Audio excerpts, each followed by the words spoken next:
हाँ। सर खैरतुल तिजारा जिले को आपने अपनी वीटो पावर से बताया है। यहाँ कब अब अपना यहाँ का जो बजट है कब पारित होना है और देखिए, इसके सबसे पहले तो माननीय मुख्यमंत्री जी का हम सभी खैरतल वासियों की तरफ से आभार व्यक्त करते हैं। और माननीय मुख्यमंत्री जी ने जो यहाँ पर चुनावी सभा में जो भाषण दिया, तो भजन लाल जी ने ये कहा है कि जो भजन लाल जी कहते हैं वो करते हैं। हम खैरतल की तरफ से उसका आभार व्यक्त करते हैं।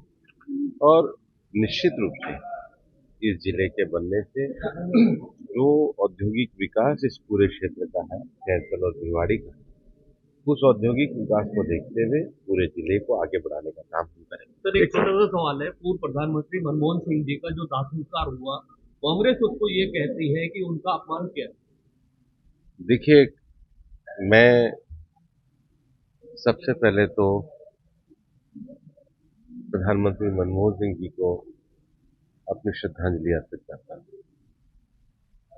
पर जिस प्रकार का बयान राहुल गांधी जी ने दिया है, उससे मुझे खुद व्यक्तिगत रूप से भी लगा कि ये काफी ज्यादा राजनीति से प्रेरित है, जो उन्हें नहीं करना चाहिए। केंद्र सरकार ने 7 दिन का शोक घोषित किया। केंद्र सरकार ने स्मारक बनाने की बात को तय किया। केंद्र सरकार ने कैबिनेट में शोक प्रस्ताव किया।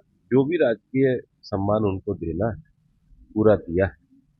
और केंद्र सरकार के द्वारा जो नोट भी निकाला गया, उसमें प्रधानमंत्री मनमोहन सिंह जी के जो आर्थिक जगत में योगदान था, भारत में जो योगदान था, उनकी जो जीवन में जो उन्होंने एक अर्थशास्त्री के रूप में ख्याति अर्जित करी और देश की सेवा करी, उसको पूरी तरीके से रिकॉग्नाइज किया है। राहुल गांधी जी तो शायद जानते हैं या नहीं जानते या जानना नहीं चाहते कि उन्होंने तो नरसिम्हा राव जी का जो पार्थिव शरीर था वो कांग्रेस कार्यालय में भी नहीं रखने दिया।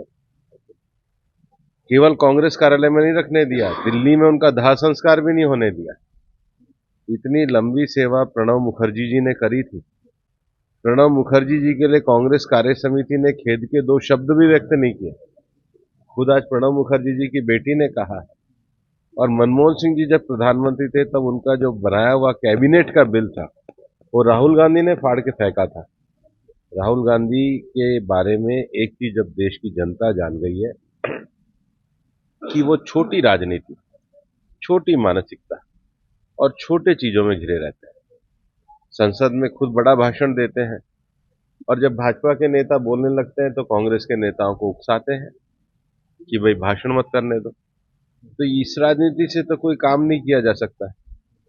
और हमने देखा ही है कि आज उनकी इसी चीज के कारण उनके यूपीए में उनके उनके नेतृत्व में प्रश्न चिन्ह लग गए हैं। लालू जी उनके खिलाफ हो गए, ममता बनर्जी उनके खिलाफ हो रही है और आज देश की जनता भी उनको नकार रही है। और इस प्रकार की अगर छोटी राजनीति राहुल गांधी करते हैं तो ये शोभा नहीं देता इस देश के विपक्ष के नेता। सर क्षेत्र में ओलावृष्टि हुई है क्योंकि अभी हाँ, सर्वे ओला नहीं हो अभी पा रहा। आप सर्वे भी के लिए आए कल हैं आज। टीम गए हैं, गिरदावर वगैरह जा रहे हैं और उसको दर्ज किया जाए। एक सर बड़ा सवाल है सर, बीड़ा में आपने लगातार 5-6 बड़ी मीटिंगें दी, जो कि नॉर्दर्न इंडिया का सबसे बड़ा कॉरिडोर है।